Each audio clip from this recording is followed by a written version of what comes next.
Assalamualaikum warahmatullahi wabarakatuh. Perkenalkan, nama saya Trilinda Lestari dengan NIM 111231154 dari program studi manajemen. Pada kesempatan ini saya akan mempresentasikan proposal penelitian yang berjudul Pengaruh Gaya Kepemimpinan Autokratis, Work-Life Balance, Fleksibilitas Kerja terhadap Kinerja Karyawan di PT XYZ tahun 2026. Saya mengharapkan masukan serta saran dari Bapak atau Ibu dosen. Di sini ada latar belakang. Penelitian ini dilatar belakangi oleh pentingnya peningkatan kinerja karyawan dalam menghadapi perubahan lingkungan kerja. Kinerja karyawan tidak hanya dipengaruhi oleh kemampuan individu, akan tetapi juga faktor organisasi seperti gaya kepemimpinan, work-life balance, dan fleksibilitas kerja. Gaya kepemimpinan autokratis yang diterapkan secara tepat dapat membantu pengambilan keputusan dan kedisiplinan. Namun, jika berlebihan, dapat mempengaruhi motivasi karyawan. Selain itu, keseimbangan kehidupan kerja dan fleksibilitas kerja menjadi faktor penting karena karyawan saat ini membutuhkan kinerja lingkungan kerja yang mendukung produktivitas dan memberikan kesejahteraan. Oleh karena itu, penelitian ini dilakukan untuk mengetahui pengaruh ketiga variabel tersebut terhadap kinerja karyawan di PT XYZ tahun 2026. Untuk selanjutnya ada rumusan masalah dan tujuan penelitian. Rumusan masalah yang pertama, apakah gaya kepemimpinan autokratis berpengaruh terhadap kinerja karyawan? Yang kedua, apakah work-life balance dapat berpengaruh terhadap kinerja karyawan? Dan yang ketiga, apakah fleksibilitas kerja berpengaruh terhadap kinerja karyawan? Tujuan penelitian di sini ada 3, seperti contoh tersebut. Tujuan penelitian ini untuk menganalisis pengaruh masing-masing variabel baik secara parsial maupun simultan. Sedangkan manfaat penelitian ini diharapkan dapat memberikan kontribusi bagi pengembangan ilmu manajemen sumber daya manusia serta menjadi bahan pertimbangan di PT XYZ dalam meningkatkan kinerja karyawan. Ada pula kajian teori dalam penelitian ini, yaitu teori perilaku organisasi. Yang pertama, teori gaya kepemimpinan autokratis, seperti pengambilan keputusan terpusat yang dilakukan menurut pimpinan. Yang kedua, work-life balance teori, yaitu teori keseimbangan waktu, keterlibatan kepuasan pekerjaan dalam kehidupan pribadi. Yang ketiga, workplace flexibility theory, yaitu teori fleksibilitas terhadap waktu, tempat kerja, dan pengaturan jam kerja dalam bekerja. Penelitian terdahulu dan research gap. Yang pertama, ada penelitian menurut Pratama dan Sari tahun 2023. Hasil penelitian, gaya pemimpinan autokratis berpengaruh positif dan signifikan terhadap kinerja karyawan, terutama dalam meningkatkan kedisiplinan kerja dan kecepatan pengambilan keputusan. Ada pula research gap-nya, yaitu penelitian hanya menggunakan satu variabel, independen, dan pun gaya kepemimpinan autokratis tanpa mempertimbangkan faktor work-life balance dan fleksibilitas kerja terhadap variabel yang juga mempengaruhi kinerja karyawan. Yang kedua, menurut Rahmawati Nugroho dan Putri pada tahun 2024.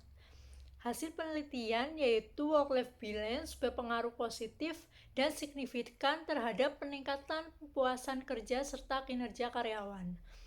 Ada pula research gap-nya, yaitu penelitian hanya berfokus pada work-life balance dan dilakukan pada karyawan generasi Z, sehingga belum menguji pengaruh gaya kepemimpinan autokratis maupun fleksibilitas kerja, serta belum diterapkan pada objek perusahaan yang berbeda seperti PT XYZ. Penelitian terdahulu yang ketiga menurut Wijaya dan Hidayat pada tahun 2025. Hasil penelitian tersebut yaitu fleksibilitas kerja memperlihatkan pengaruh positif terhadap kinerja karyawan yang baik secara langsung maupun melalui keputusan kerja sebagai variabel mediasi. Ada pula research gap-nya, yaitu penelitian menggunakan variabel mediasi keputusan kerja dan belum mengombinasikan fleksibilitas kerja dengan gaya kepemimpinan autokratis work-life balance dalam satu model penelitian. kerangka konseptual dan hipotesis. Seperti pada gambar bagian di atas, menunjukkan bahwa berdasarkan kerangka berpikir tersebut, maka dirumuskan 4 hipotesis. Hipotesis pertama yaitu bahwa gaya kepemimpinan autokratis berpengaruh terhadap kinerja karyawan. Hipotesis kedua bahwa work-life balance berpengaruh terhadap kinerja karyawan.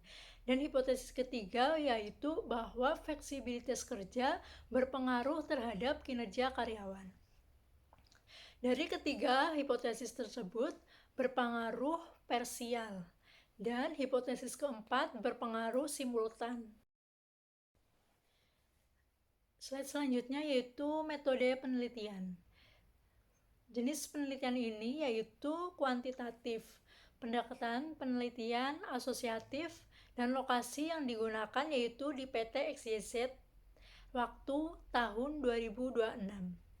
Menggunakan variabel X1 dengan gaya kepemimpinan autokratis, X2 dengan work-life balance, X3 dengan fleksibilitas kerja, dan Y kinerja karyawan. Untuk selanjutnya, populasi dan sampel. Populasi yang digunakan dalam penelitian ini yaitu seluruh karyawan PT XYZ yang masih atau sedang bekerja di PT tersebut.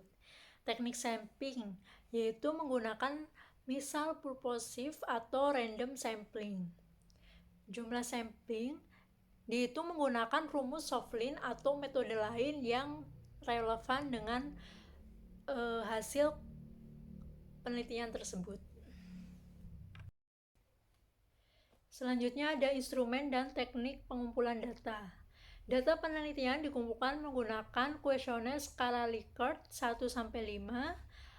Teknik pengumpulan data ini dilakukan dengan menyebarkan kuesioner menggunakan Google Form dan wawancara karyawan PT XYZ pada tahun 2026. Sebelum dilakukan analisis, instrumen akan diuji melalui uji validasi dan uji reliabilitas untuk memastikan bahwa setiap pernyataan layak digunakan dalam penelitian ini. Selanjutnya ada teknik analisis data. Teknik yang digunakan menggunakan alat bantu SPSS tentunya.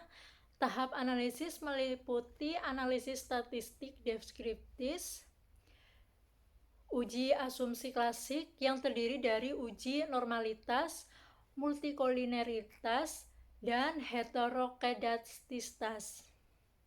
Selanjutnya dilakukan analisis regresi linier berganda, uji F, uji T untuk mengetahui pengaruh parsial, sedangkan uji F untuk mengetahui pengaruh simultan, serta koefisien determinasi untuk melihat besarnya pengaruh variabel independen terhadap variabel dependen. Demikian presentasi proposal penelitian yang dapat saya sampaikan. Saya menyadari bahwa proposal ini masih memiliki kekurangan, sehingga saya dapat mengharapkan kritik dan saran yang membangun dari Bapak demi penyempurnaan penelitian ini. Terima kasih atas perhatiannya. Wassalamualaikum warahmatullahi wabarakatuh.